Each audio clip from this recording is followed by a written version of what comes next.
Nous sommes arrivés, chers amis, dans la paracha, une des plus importantes, la traversée de la mer, paracha de Béchalar. Il y avait une fois un chassid qui est rentré en entrevue privée chez le rabbi précédent. Il venait de la ville de Odessa. Le rabbi précédent lui a demandé comment ça va à Odessa. Le chassid lui a dit tout va bien. Il y a des minyanim, il y a des études de la Torah, il y a de la gentillesse, il y a vraiment de l'amour de l'un et de l'autre. Et le rabbi précédent lui a donné 10 roubles. Quand il est sorti de chez le rabbi précédent, il rencontre son ami, il dit j'étais chez le rabbi précédent, je lui ai raconté comment ça se passe dans la ville d'Odessa. L'ami, il retourne, il rentre chez le deuxième ami, il rentre chez le rabbi précédent, et il lui pose la même question, comment ça va à Odessa? Et là, l'ami lui répond la vérité à Odessa, la vérité, il y a beaucoup de la shonara, il y a beaucoup de méchanceté, les gens s'aiment pas, se respectent pas, c'est pas super. Il lui a fait un tableau noir. À ce moment, le rabbi précédent lui a donné 1 rouble. Alors le chassid était étonné. Il dit, moi je dis la vérité, vous me donnez 1 rouble. Et à celui qui dit pas la vérité, vous lui donnez 10 roubles. Il lui dit, tu sais, j'ai pas besoin de personne pour savoir qu'est-ce qui se passe à Odessa. Mais je voulais savoir dans quel Odessa toi tu vis. Dans quel Odessa toi tu vis. Dans quelle perception tu vis quand tu es à Odessa. Dans la paracha de cette semaine, la paracha de Béchalar, le peuple juif sort d'Égypte. Après 3 jours de parcours, il se retrouve à un moment où il n'y a plus d'eau. Il n'y a plus d'eau. À ce moment-là, les Juifs se mettent à se plaindre et demandent à Moshe Rabbeinu. Moshe Rabbeinu, Dieu dit à Moshe Rabbeinu, il y a de l'eau. Et l'histoire, elle est que l'eau qu'ils ont trouvée, eh bien finalement, c'est de l'eau amère. Les Juifs se plaignent. Moshe Rabbeinu se plaint à Dieu. Dieu dit à Moshe, prends le bâton, et jette le bâton, et ça adoucit l'eau, et l'eau est devenue douce. Alors, sucré, quelque chose qui est correct à boire. La question c'est comment se fait-il que pourquoi il leur donne? Déjà il leur donne pas d'eau, il faut attendre, ils ont plus d'eau. Mais la question elle est, pourquoi l'eau elle est amère? Pourquoi il n'y a pas de l'eau normale?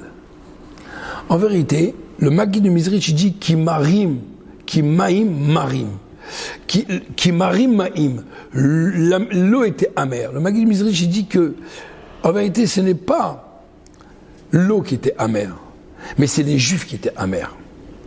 Les Juifs avaient une perception à ce moment-là négative.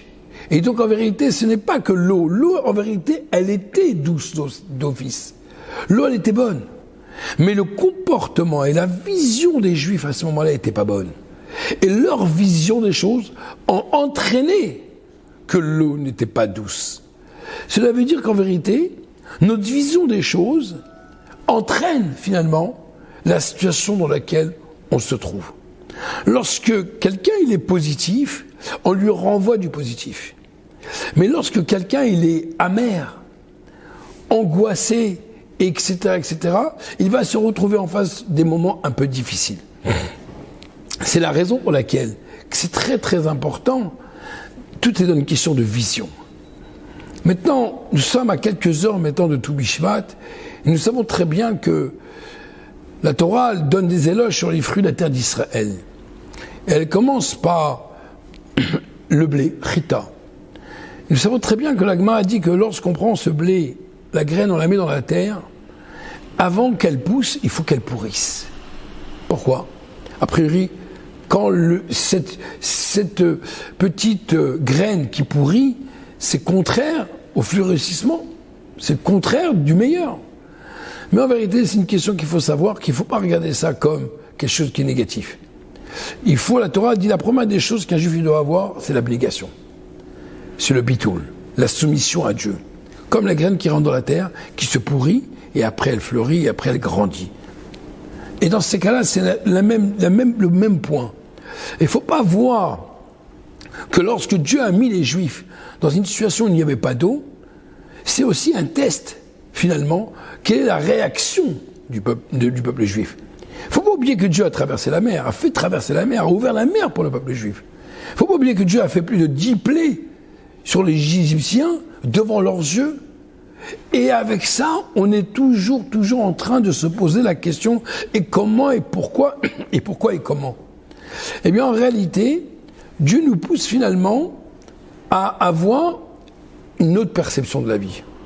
C'est vrai que la première perception qu'on peut avoir dans la vie, c'est toujours « ça va pas », « c'est pas bon »,« je suis pas content »,« j'ai pas assez ». Les problèmes, tout le monde en a. Et il y en a toujours. Mais peut-être essayons de regarder la moitié bouteille pleine, à la place de regarder la bouteille à moitié vide. C'est ce que la paracha, finalement, veut nous apprendre, et Moshe Rabbeinu, finalement, il n'y avait pas d'eau, et qu'après l'eau, elle est venue douce, c'est parce qu'en vérité, il voulait leur apprendre plutôt qu'il faut, dans la vie, avoir une perception, une vision positive. Un juif vivait à Odessa, mais il n'a pas regardé du côté tous les défauts. Il a regardé, tout est bien. Tout est bien. Ah, il y a des choses pas mal, des choses qui ne sont pas toujours terribles. Mais ça, depuis que le monde, il est comme ça. On a toute une liste de choses qui ne sont pas bien dans ce monde. On a toute une liste de personnes qui ne sont pas bien, qui parlent du mal d'autrui, qui veulent faire du mal à autrui. Ça, c'est pas ça qui manque. Mais regardons plutôt le côté positif. Combien de mitzvot ont été faites, combien de mitzvot sont faits?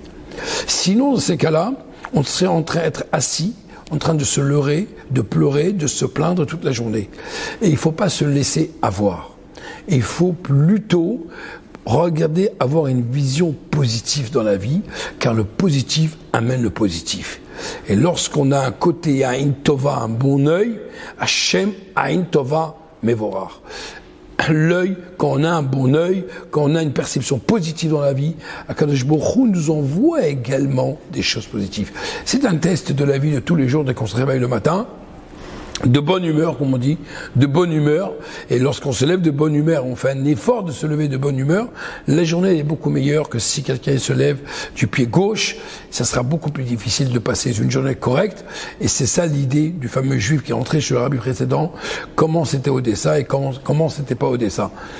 Ça sert à rien de raconter ce qui va pas. Racontons ce qui va, et les choses qui vont faire que les choses négatives, doucement, vont disparaître jusqu'à l'avenue du Mashiach. Merci beaucoup.